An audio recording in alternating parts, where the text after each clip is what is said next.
दूसरा सवाल ये था कि जब इंशाल्लाह पूरी जमात दुनिया में फैलेगी तो कि सियासत वगैरह में औरतें भी होंगी यहाँ।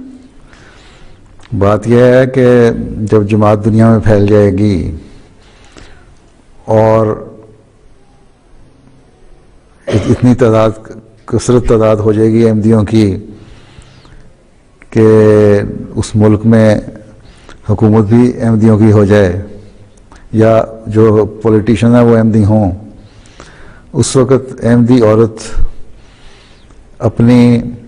राय के इजहार के लिए एक शूरा के निज़ाम में तो हिस्सा ले सकती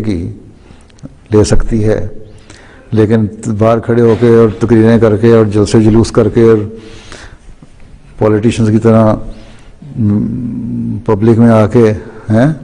मर्दों के साथ खड़े होकर वो अगर करेगी तो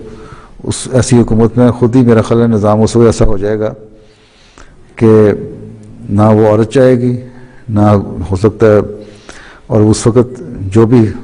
खलीफा वक्त होगा वो उन हालात के मुताबिक फैसला करेगा कि सब तक इजाज़त देनी है। तुम मुल्क किसी मुल्क को अहमदी बना लो, फिर फैसला करवा लेना।